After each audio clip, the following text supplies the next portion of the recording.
Je m'appelle Marc Paulin, j'ai 52 ans. Je suis byzantin, je travaille comme infirmier dans un service de pneumologie depuis un an, soins intensifs Covid, et je suis également syndicaliste à Sud Santé.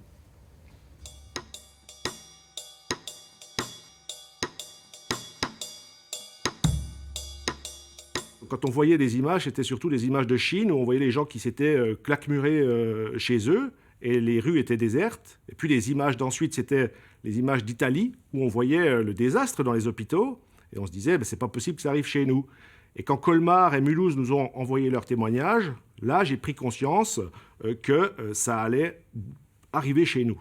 Malgré toutes les images qu'on voyait déferler 24 heures sur 24 dans les médias, malgré tous les témoignages qu'on avait, c'est difficile et c'était même impossible de prendre conscience de tout ça.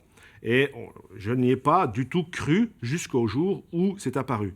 Et quand on a un an de recul, on se dit aussi que socialement, jamais personne n'aurait pu penser ce que nous allions vivre.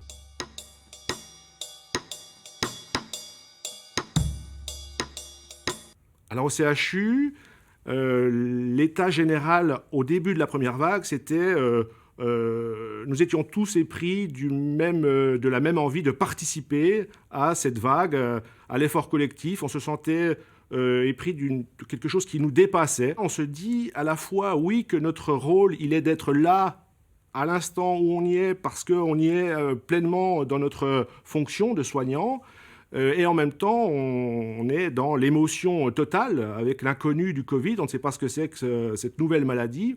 Et donc, on est partagé entre des émotions d'anxiété sévère. On a tous la boule au ventre. En tout cas, moi, j'avais la boule au ventre. On dort mal.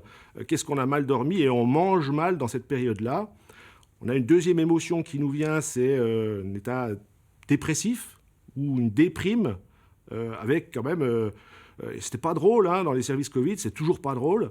Il n'y a pas beaucoup de joie, de bonne humeur. Et donc, surtout à cette période-là, on était, comme on dit, dans le dur. Il y a pas mal de...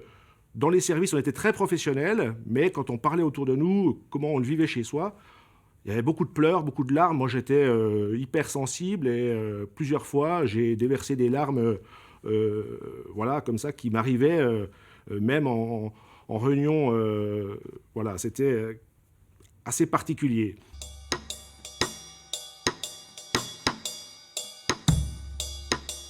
Une nuit où je travaillais, j'avais l'impression qu'on avait ouvert les fenêtres, qu'il faisait froid. En fait, j'avais des frissons et j'ai pris ma température et j'avais 39 de fièvre. 24 heures auparavant, mon épouse, qui est également infirmière, avait développé les mêmes symptômes. Et puis 48 heures après, mes enfants ont développé les mêmes symptômes. Alors l'image que j'ai, elle est très personnelle.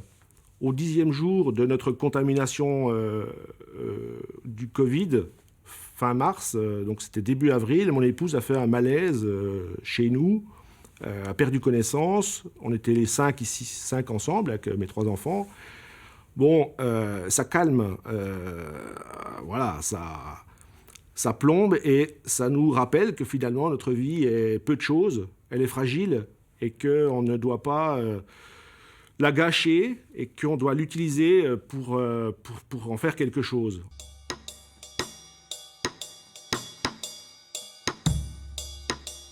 Nous avons tous pris conscience des limites de l'hôpital public. Et d'ailleurs, il y a eu le Ségur qui s'est installé pour répondre à ces problématiques.